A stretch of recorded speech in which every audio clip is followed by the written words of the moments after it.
रामकृष्ण हरे सज्जन हो. आज आपणाला संत श्रेष्ठ तुकाराम महाराजांच्या अभंगावर निरूपण ऐकवित आहे. अभंगाचं सार असं आहे की कर्म, उपासना आणि ज्ञान त्रिकांड वै वेदा. वेद त्रिकांडामध्ये आहेत. त्याच्यामध्ये कर्म, उपासना आणि ज्ञान हे 3 कांड आहेत. नंतर मग शास्त्रकारांनी विचार केला आणि ते 2 भागातच केलं, पूर्वमीमांसा आणि उत्तरमीमांसा.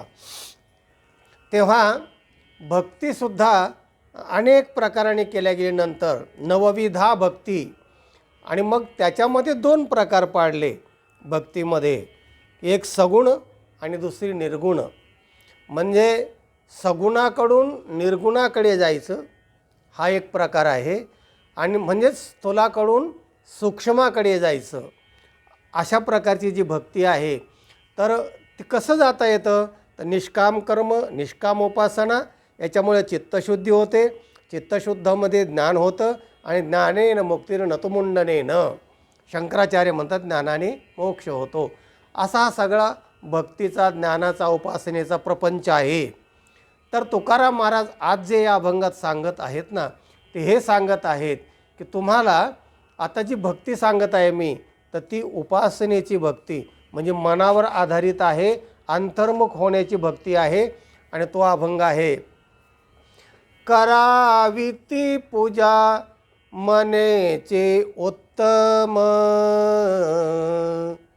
लौकिकाचे काम काय असे, कळावे तयासी कळे अंतरीचे, कारण ते साचे साच अंगी, अतिशया अंती लाभ किंवा घात, फळ देते चित्त बीजा ऐसे, तुका म्हणे जेणे राहे समाधान, ऐसे ते भजन पार पावी, कळावे तयासी कळे अंतरीचे. निरूपण. महाराज म्हणतात करावी ती पूजा मनेची उत्तम. इथं उत्तम शब्द फार उत्तम आहे. भाषेमध्ये आता आमचा संस्कृतचा अभ्यास असल्यामुळे त्यात तरतम भाव असा एक प्रकार आहे.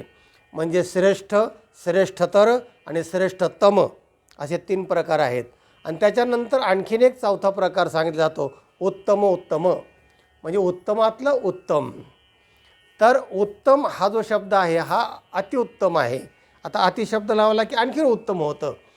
तर महाराज म्हणतात जी भक्ती आहे ना ती करावी पूजा. आता पूजा नावाची एक भक्ती आहे. पूजा आदिश अनुराग इथे शांडिल्य. भक्तीमध्ये नारद भक्तिसूत्रामध्ये असं म्हटलं आहे की पूजा नावाचा हा एक प्रकार आहे भक्तीचा. आणि पूजा या शब्दाची व्याख्या आणि त्याचे अर्थ, त्याचे धात्वार्थ एका व्हिडिओमध्ये मी विस्तृत सांगितलेले आहेत. जरूर ते व्हिडिओ ऐका. तर ती मनेची उत्तम असं म्हटलं आहे. करावी ती पूजा मनेची उत्तम. देवाची पूजा करायची ना तर मनाने करा, ती खरी उत्तम पूजा आहे. लौकिकाचे काम नाही येथे काय काम असे. लौकिकाचं काय काम आहे इथं? म्हणजे लौकिकासाठी आपण जे पूजा करतो ना, मी 10,000ची पूजा केली, महापूजा केली, हे लोकांसाठी आपण करतो असं महाराजांना म्हणायचं आहे. पण उत्तम जी पूजा आहे ती अंतर्मुख होऊन मनाने जे केली जाते ती. कळावे तयासी कळे अंतरीचे. ज्याला कळायची ना तुमची पूजा किंवा तुमचा भाव, तर तो अंतरीचं तो सगळं जाणतो. अंतरीचा भाव काय आहे तो ते देवाला कळतो. कारण ते साचे साच अंगी. कारण काय आपल्या भक्तीचा उद्देश काय? तर न सांगता कळी अंतरीचे गुज. भगवंताला न सांगता ते कळतं. अतिशया अंती लाभ किंवा घात. जर आपण अति केलो, प्रसिद्धीसाठी केलं, काय कशासाठी केलं, तर एक तर लाभ होतो किंवा घात होतो, विनाकारण खर्च होतो. फळ देते चित्त बीजा ऐसे. फळ कशाने मिळतं? तर जसं चित्त असेल, तुमच्या चित्तामध्ये जी बीज असेल ते सात्विक असेल तुम्हाला सात्विक फळ मिळेल. तुमच्या अंतःकरणामध्ये असेल मी महापूजा करील देवा पण माझा मुलगा पास होऊ दे, मग तशा प्रकारचं तुम्हाला ते फळ मिळेल.